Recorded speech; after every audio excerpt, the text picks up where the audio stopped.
Hi friends, ఈరోజు వార్తల్లో నిలిచిన కరెంట్ అఫైర్స్లోని మొదటి అంశం 2 వారాల్లో 3 సార్లు ఎవరెస్టుని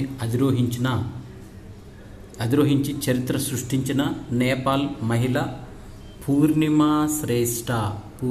శ్రేష్ఠ ప్రపంచంలోనే అత్యంత ఎత్తైన శిఖరం ఎవరెస్టుని అధిరోహించి ఎంతోమంది పర్వతారోహకుల కల. అలాంటి నేపాల్కు చెందిన పర్వతారోహకురాలు ఫోటో జర్నలిస్ట్గా పనిచేసిన పూర్ణిమా శ్రేష్ఠ 2 వారాల్లో 3 సార్లు ఎవరెస్ట్ని అధిరోహించి చరిత్ర సృష్టించారు. ఒకే సీజన్లో 2 సార్లు ఎవరైనా ఎవరెస్ట్ని ఎక్కడం చరిత్రలో ఇదే తొలిసారని గైడ్ నీమా డోమా తెలిపారు. 8,848.86 మీటర్ల ఎత్తున్న ఎవరెస్ట్ను ఈ సీజన్లో మే 12న మొదటిసారి, 19న రెండవసారి, శనివారం ఉదయం 5:50 మూడోసారి ఎక్కినట్లు 8K ఎక్స్‌పిడిషన్స్ సంస్థ డైరెక్టర్ గైడ్ పెంబా చెప్పారు. మొత్తంగా ఆమె ఈ శిఖరంపైకి చేరుకోవడం ఇది 4వసారి. ఎవరెస్టుకు మారథాన్కు సంబంధించిన ఫోటోల కోసం 2017 బేస్ క్యాంప్ వద్దకు తొలిసారిగా వెళ్లిన పూర్ణిమ పర్వతారోహకులకు ఆకర్షితురాలయ్యారు. అదే సంవత్సరము మనస్లు పర్వతం అధిరోహించిన ఆమె 2018లో తొలిసారిగా ఎవరెస్ట్ పైకి చేరుకున్నారు. ఇప్పటి వరకు అన్నపూర్ణ, ధోలగిరి, కాంచన్జంగా, లోత్సే, మకాలు, K2 శిఖరాలను అధిరోహించారు. ఎవరెస్ట్ పర్వతంకు సంబంధించిన మరొక అంశము బచేంద్రిపాల్ ఎవరెస్టు ఎక్కి ఇప్పటికీ 40 సంవత్సరాలు పూర్తయిన సందర్భంగా బేస్ క్యాంప్ వరకు ట్రెక్కింగ్ చేపట్టారు. ఎవరెస్ట్ శిఖరంపై తాను కాలుమోపి 40 సంవత్సరాలు పూర్తయిన సందర్భంగా ప్రఖ్యాత పర్వతారోహకురాలు బచేంద్రిపాల్ తన అనుభవాలను మరొకసారి పొందాలని భావించారు. ప్రపంచంలోనే ఎత్తైన ఈ పర్వతాన్ని అధిరోహించిన మొట్టమొదటి భారతీయ మహిళ బచేంద్రిపాల్ కావడం విశేషం. ఎవరెస్ట్ బేస్ క్యాంపుకు ట్రెక్కింగ్ చేయడం ద్వారా ఆ సందర్భాన్ని వేడుకగా జరుపుకున్నారు. 71 ఏళ్లలో పాలతో పాటు ఆమె ప్రారంభించిన women adventure networks of India సభ్యులు కొందరు, తనతో గతంలో ఎవరెస్ట్ను అధిరోహించిన సహచరులు మరికొందరు, మొత్తం 15 మంది ఈ బేస్ క్యాంప్ యాత్రలో పాల్గొన్నారు. ఎవరెస్ట్ యాత్రకు ఒకప్పుడు ప్రారంభ స్థానమైన నేపాల్లోని జిరీ నుంచి మే 9న వీరంతా ట్రెక్కింగ్ ప్రారంభించారు. ఈ సందర్భానికి దారి మధ్యలో 81 ఏళ్ల బ్రిగేడియర్ దర్శన్ కుమార్ ఖుల్లార్ జత కలిశారు. హిమాలయన్ మౌంటనీరింగ్ ఇన్స్టిట్యూట్ ప్రిన్సిపల్గా ఖుల్లార్ ఉన్న సమయంలోనే 1984లో పాల్ 8,848.86 మీటర్ల ఎత్తైన ఎవరెస్ట్ను 1984లో తొలిసారి అధిరోహించారు. అలా వీరు ట్రెక్కింగ్ చేసిన 18,000 అడుగుల ఎత్తున్న ఎవరెస్ట్ బేస్ క్యాంపునకు గురువారం చేరుకొని యాత్రను ముగించారు. 1884 యాత్రకు సహాయ సహకారాలు అందించిన టాటా స్టీల్ అడ్వెంచర్ ఫౌండేషన్ ఈ యాత్రకు సహకరించటము మరొక విశేషం.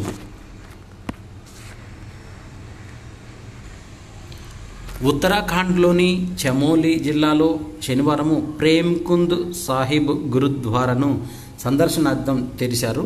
అయితే ఈ మంచు పర్వతాలలో చాలామంది దర్శనం కోసము పోటెత్తారు.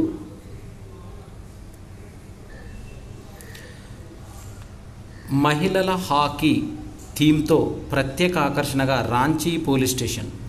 లోక్సభ ఎన్నికల సందర్భంగా రాంచీ నియోజకవర్గం పోలింగ్ కేంద్రంలో జార్ఖండ్ మహిళల హాకీ థీమ్తో పాటు ఏర్పాటు చేసిన బ్యానర్లు, పోస్టర్లు ప్రత్యేక ఆకర్షణగా నిలిచాయి. భారీ యాతలోని CM school of excellence polling కేంద్రంలో వీటిని ఏర్పాటు చేశారు. వీటిలో భారత మహిళల హాకీ జట్టు కెప్టెన్ సలీమా టేటే, ఒలింపియన్ నిక్కీ ప్రధాన్, సంగీత కుమారిల ఫోటోలున్నాయి. జార్ఖండ్లోని గిరిజన యువత హాకీ, విలువిద్య రంగాల వైపు ఎక్కువగా మొగ్గు చూపుతున్నారని ఈ సందర్భంగా తెలిపారు. ఈ వినూత్న థీమ్ ద్వారా ఓటర్లకు స్ఫూర్తి కలుగుతుందని వివరించారు. కేన్స్ చిత్రోత్సవాల్లో ఉత్తమ నటి పురస్కారము పొందిన తొలి భారతీయురాలుగా అనసూయ సేన్ గుప్తా చరిత్రలో నిలిచారు. ది ఫేమ్లెస్ కథ చూసినట్టయితే ది షేమ్లెస్ ఇద్దరు వేశ్యల కథ, దేవదాసి వ్యవస్థలో సమిధగా మారిన రేణుక ఢిల్లీలోని ఒక వేశ్యావాటికకు చేరుతుంది. అక్కడ అనుకోని పరిస్థితుల్లో ఒక పోలీసుపై కత్తితో దాడి చేసి చంపుతుంది. అక్కడి నుంచి వేరే రాష్ట్రానికి పారిపోతుంది. మరో వేశ్యావాటికకు చేరుతుంది.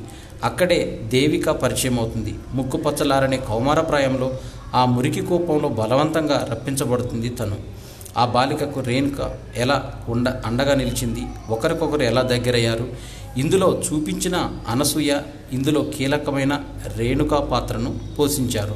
ఈ పాత్రలోని నటనకే 77వ కేన్స్ చిత్రోత్సవాల్లో అన్సస్టైన్ రిగార్డ్ విభాగంలో భారతీయ నటి అనసూయ సేన్కు ఉత్తమ నటిగా ప్రకటించారు. ది షేమ్లెస్ అనే హిందీ సినిమాలో కూడా అత్యుత్తమ నటనకు ఈ అవార్డును ఎంపికయ్యారు.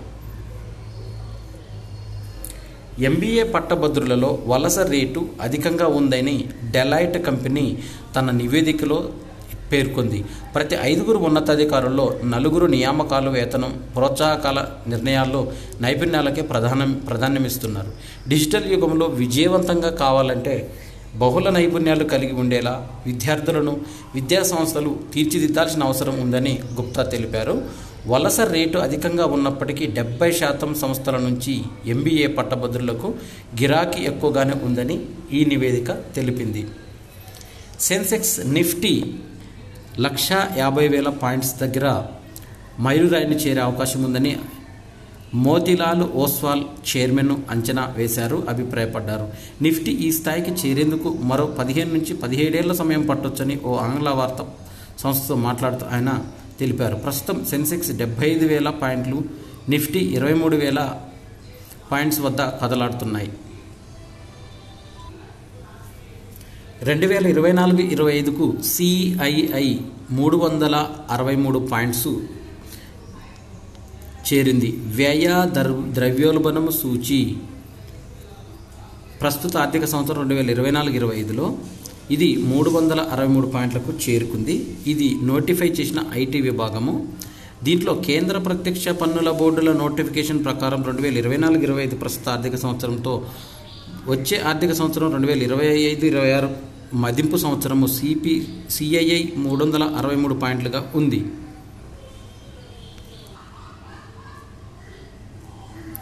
ప్రభుత్వ బ్యాంకుల ప్రైవేటీకరణ లేనట్లేనని, ఎన్నికల తర్వాత కొన్ని బ్యాంకుల విలీనము ఉంటుందని ఆర్థిక శాఖ వెల్లడించింది. గత 2 ఏళ్లలో లాభాల పంట పండింది. గత 2 ఏళ్లలో ఆర్థిక శాఖ నుంచి బ్యాంకుల నుంచి అత్యధిక లాభాలను చేకూర్చింది. 2016-17 నుంచి 2021-22 మధ్య ప్రభుత్వ రంగ బ్యాంకులు దాదాపుగా 3 లక్షల కోట్ల మూలధన సాయాన్ని అందించాయి. నిర్మల్ జిల్లాలో అత్యధిక ఉష్ణోగ్రతలు అనేవి నమోదయ్యాయి. కుమరంభీం మండలంలో అత్యధికంగా 45.6 డిగ్రీల ఉష్ణోగ్రతలు నమోదయ్యాయి. దీంట్లో ఈ ప్రాంతాలలో తీవ్రమైన ఎండలు కాచాయి. కుమరంభీం మండలం కేంద్రంలో రాష్ట్రంలోనే అత్యధికంగా 45.6 డిగ్రీల సెల్సియస్ నమోదైంది. నిర్మల్ గ్రామీణ జిల్లా ముజిగిరిలో 45.2, తానూరు మండల కేంద్రంలో 44.8 ఈ విధంగా అత్యధిక ఉష్ణోగ్రతలు అనేవి నమోదయ్యాయి. తెలంగాణ మొత్తము 24,247 ఖాళీలు ఉన్నాయి. 615 మందికి ఒక కానిస్టేబుల్ ఉన్నట్టు దేశంలోనే అత్యధిక శిక్షణా సంస్థలు ఉన్నది తెలంగాణ రాష్ట్రంలోనే. మన రాష్ట్రంలో అత్యధికగా సీసీ కెమెరాలు అనేవి ఏర్పాటు చేశారు. జీపీఆర్డీ తాజాగా వెలువరించిన నివేదికలో ఈ అంశాలను ప్రస్తావించింది. దేశవ్యాప్తంగా 77 పోలీస్ కమిషనరేట్లుంటే అత్యధికంగా మహారాష్ట్రలో 12 ఉండగా తెలంగాణ, తమిళనాడు రాష్ట్రాల్లో 9 కమిషనరేట్లు ఉన్నాయి. ఇది దేశంలోనే 2వ స్థానంలో ఉంది. 33 పోలీసు శిక్షణా సంస్థలతో రాష్ట్రం మొదటి స్థానంగా నిలిచింది. మహిళా పోలీసులు 5,351 మంది ఉన్నట్టు పోలీస్ శాఖ ఆధునీకరణ కోసము సీసీ కెమెరాలను 2,82,000 సీసీ కెమెరాలను దేశవ్యాప్తంగా కమ్యూనిటీ పరంగా ఉన్న సీసీటీవీ కెమెరాల్లో సగానికి పైగా ఒక్క తెలంగాణలోనే ఉన్నట్లు ఈ నివేదికలో వెల్లడైంది. భారతీయ చిత్రానికి కేన్స్ గ్రాండ్ ప్రిక్స్ అవార్డు లభించటము, దీంట్లో all we imagine as light చరిత్ర సృష్టించింది. ఈ చిత్రం 2వ అత్యున్నత పురస్కారమైన గ్రాండ్ ప్రిక్స్ను సొంతం చేసుకుంది. ఫామ్ డి ఓర్ పురస్కారాన్ని అత్యుత్తమ అవార్డుగా పరిగణిస్తున్నారు. దాని తర్వాత గ్రాండ్ ప్రిక్స్ ఇస్తారు. గతంలో ఏ భారతీయ చిత్రము ఈ అవార్డును గెలుచుకోలేదు. శనివారం చిత్రోత్సవం ముగింపు సందర్భంగా ఈ అవార్డును భారతీయ చిత్రానికి ప్రకటించారు. All we imagine as light ఇప్పటికే ఎందరో సినీ విమర్శకుల ప్రశంసలు అందుకుంది. విశ్వజనీనమైన కథతో, కట్టిపడేసే భావోద్వేగాలతో ప్రేక్షకుల్ని మంత్రముగ్ధుల్ని చేస్తుంది ఈ సినిమా. తొలి 5 దశల్లో దేశం మొత్తం పోలైన ఓట్ల సంఖ్యను చూసినట్టయితే 50,72,00,000 మంది ఓటర్సు తొలి 5 దశల్లో తమ ఓటు హక్కును వినియోగించుకున్నారు. దీంట్లో అత్యధికంగా జమ్మూ కాశ్మీర్ అసెంబ్లీ ఎన్నికల ప్రక్రియ దీంట్లోనే ఎక్కువ ఓటు వినియోగించుకున్నట్టు ఎలక్షన్ కమిషన్ ఆఫ్ ఇండియా తెలిపింది. గోల్డ్ పెంచి గిన్నెస్ రికార్డు కొట్టింది అమెరికాకు చెందిన డయానా ఆర్మ్ స్ట్రాంగ్ అనే మహిళ. ప్రపంచంలోనే అత్యంత పొడవైన గోళ్లు కలిగిన మహిళగా గిన్నిస్ రికార్డు సొంతం చేసుకున్నారు. ఆమె చేతి వేళ్ళు 1306.58 సెంటీమీటర్లు అంటే 42.87 అడుగుల పొడవైన గోళ్లు ఉన్నట్టు గిన్నీస్ వరల్డ్ రికార్డులో ప్రతినిధులు తెలిపారు. ఆమె గోళ్లు మినీ స్కూల్ బస్సు కంటే పొడవుగా ఉన్నాయని వారు చెప్పారు. 1997లో తన పెద్ద కుమార్తె లతీషా ఆస్తమాతో మరణించడంతో ఒత్తిడికి లోనయ్యానని డయానా చెప్పారు.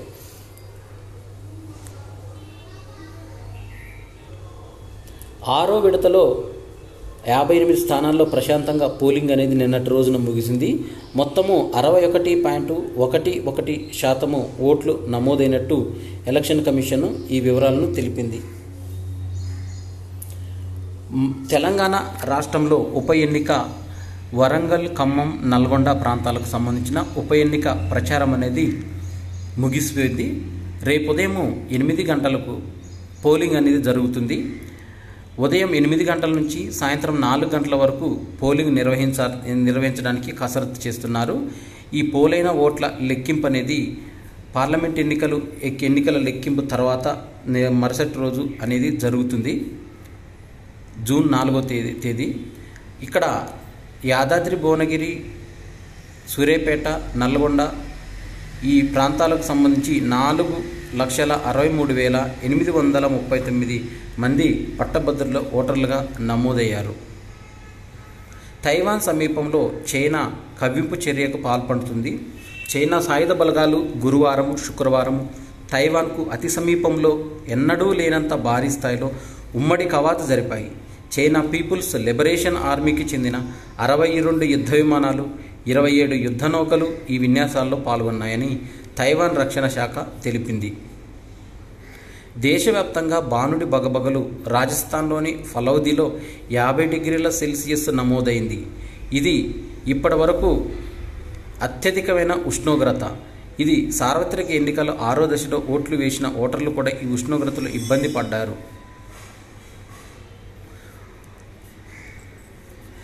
రోజు 90% విద్యార్థుల హాజరు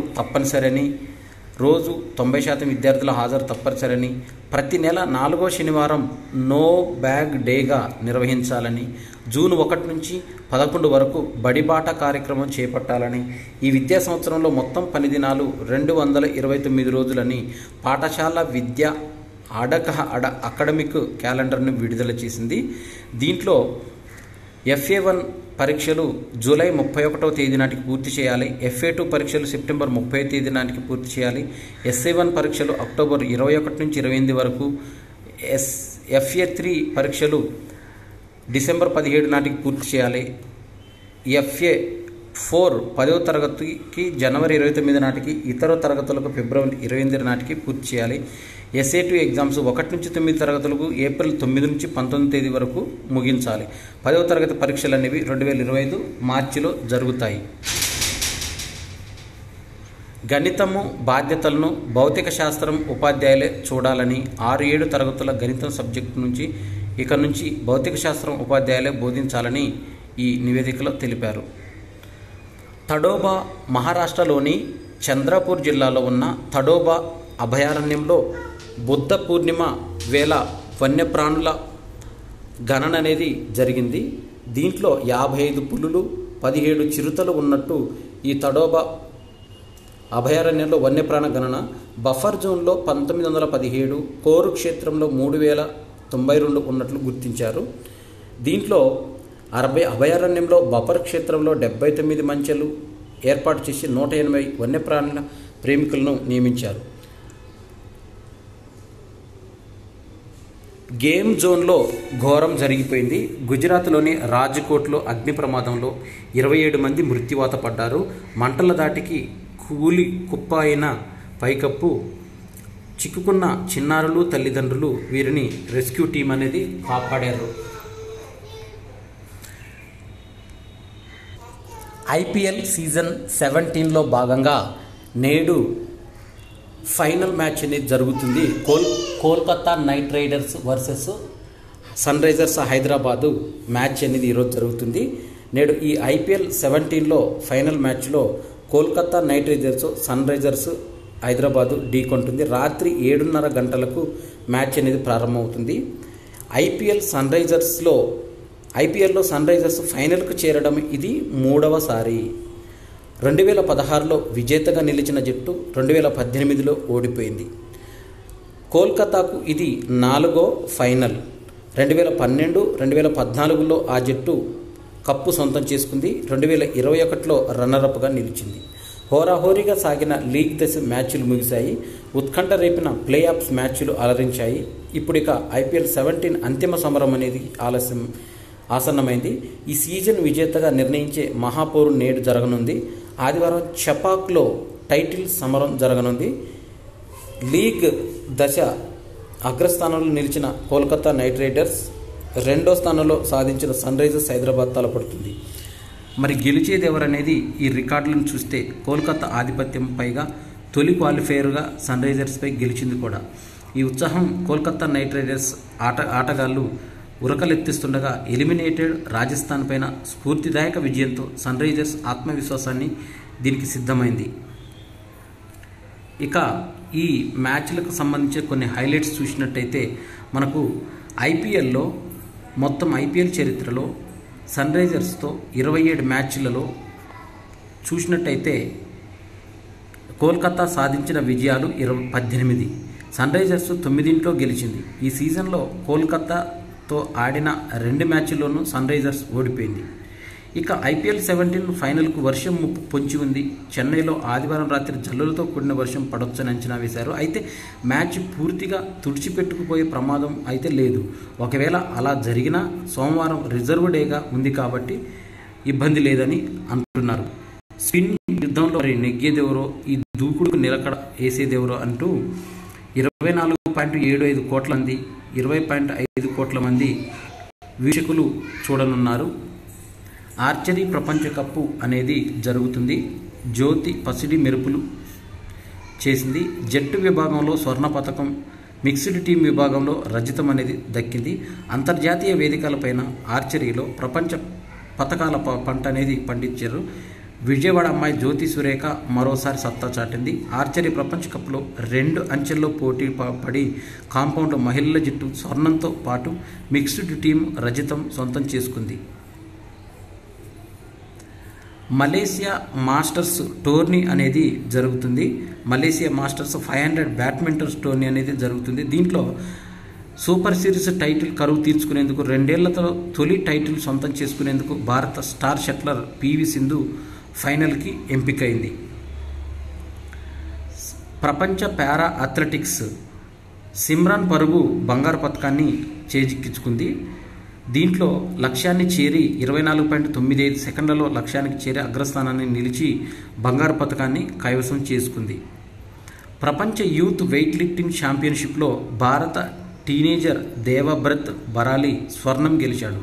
73 కేజీల విభాగంలో స్నాచ్లో 136, క్లీన్ అండ్ జర్క్లో 160 కేజీలు ఎత్తి బరాలి మొత్తం మీద 296 కిలోల బరువుతో అగ్రస్థానంలో నిలిచాడు. ప్యారిస్ ఒలింపిక్స్లో బెర్తు సాధించడానికి ఆఖరి అవకాశంగా జరుగుతున్న ప్రపంచ బాక్సింగ్ క్వాలిఫైయర్స్లో అభిమన్యు 80 కేజీల విభాగంలో శుభారంభం చేశాడు. పాకిస్తాన్తో 4 మ్యాచ్ల టీ20 సిరీస్లో ఆతిథ్య ఇంగ్లాండ్ బోని కొట్టింది. శనివారం 2వ టీ20లో 23 పరుగుల తేడాతో నెగ్గి 1-0 ఆధిక్యంలో నిలిచింది. ఫ్రెంచ్ ఓపెన్లో బరిలో దిగ్గజం నాదల్ దిగాడు. నేడు టోర్నీ అనేది ఆరంభమవుతుంది. దీంట్లో తన కెరీర్లో 22 గ్రాండ్ స్లామ్ టైటిళ్లు గెలిస్తే 14 సార్లు ఈ ఒక్క టోర్నీలోనే ఫ్రెంచ్ ఓపెన్లోనే నాదల్ గెలవడం విశేషం. ఇక తన గ్రాండ్ స్లామ్ టైటిళ్ల ఖాతా తెరిచిన 37 ఏళ్ల నాదల్ అక్కడ ఆడిన 115 మ్యాచ్ల్లో కేవలం 3 మాత్రమే ఓడిపోయాడు. స్వైటెక్ హ్యాట్రిక్ కొట్టడానికి సిద్ధంగా ఉంది. ఇప్పటికే 3 సార్లు 2020, 2022, 2023లో ఫ్రెంచ్ ఓపెన్ మహిళల సింగిల్స్ టైటిల్ నెగ్గిన ఇగా స్వైటెక్ పోలాండ్ వరుసగా 3వ టైటిల్ పైన కన్నేసింది. తాజాగా మాడ్రిడ్ ఇటాలియన్ ఓపెన్ గెలిచిన ఆమె జోరు మీద ఉంది. ఇవి మే 26, 2024కు సంబంధించిన కరెంట్ అఫైర్స్. ఈ వీడియో నచ్చినట్టయితే లైక్ చేయండి, షేర్ చేయండి, కామెంట్ చేయండి. నా ఛానల్ సబ్స్క్రైబ్ చేసుకోవడం ద్వారా నేను చేసే వీడియోస్ అన్నీ మీకు నోటిఫికేషన్ రూపంలో వెలువడతాయి. Thanks for watching.